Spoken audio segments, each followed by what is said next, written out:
Hey there, my name is Daniel and you're watching Cold Starter. On this channel, I share everything that's helped me go from worst person on the sales team to acting team lead and doing over 40 grand in revenue a single month.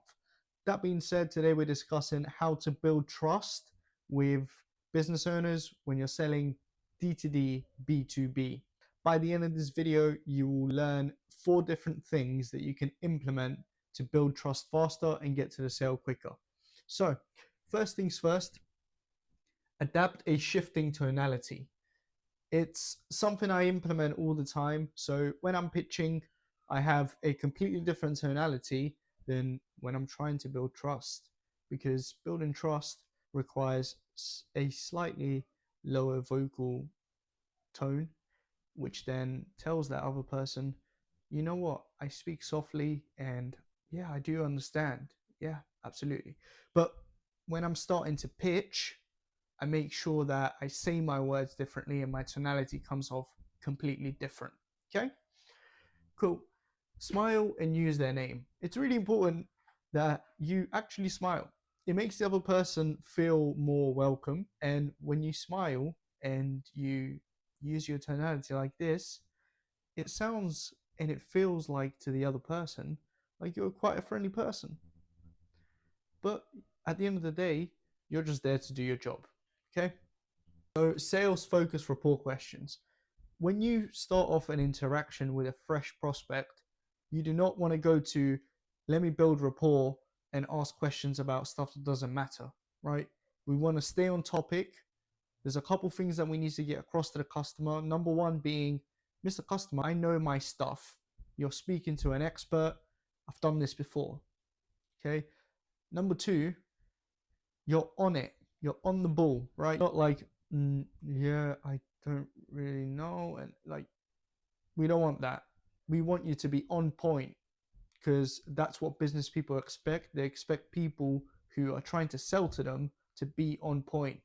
So that's the 2 main things you need to get across, and ask questions that are related to the sale. Mr. Customer, how long have you been with this company? How was the service? Questions like that, right? Oh, great, you're with X company.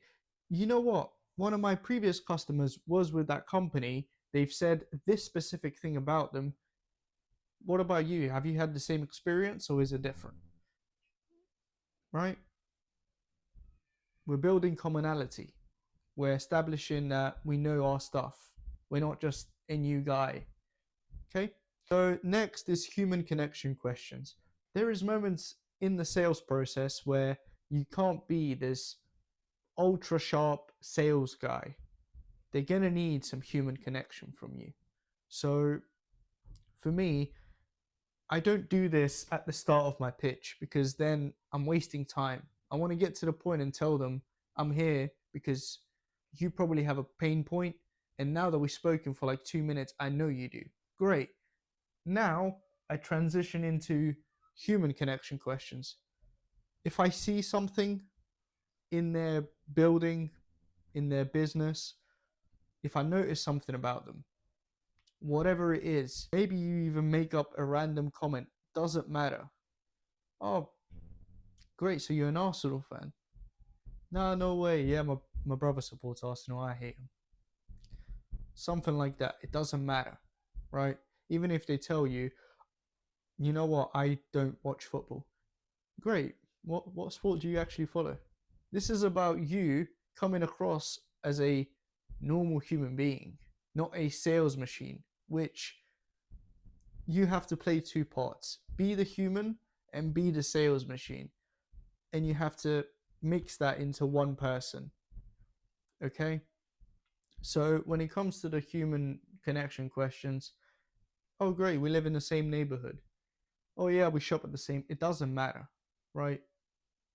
The whole point of this is when there's a dull moment in the sales process, when nothing really is happening, you're waiting for compliance, you're waiting for whatever. If there is moments like that where things are not moving forward, not because of you, but just because the process, there's certain aspects of the sales process that take time, then you can go into human connection questions, ask them about different stuff. But as soon as that point of, let's say if it's compliance that's right now it's holding you up, which was a common one for me. If it's compliance that's holding you up, as soon as compliance is done, brilliant, Mr. Customer, it's all sorted. So first things first, jump straight in. Okay, you want to be able to switch between these two seamlessly, switch your tonality seamlessly, and smile and use their name as often as you can. Okay, those are the tips I've got for you. I hope this video was helpful. If you have any questions relating to door-to-door B2B sales, leave me a comment below. I'm happy to answer anything. Okay, but I'll see you on the next one.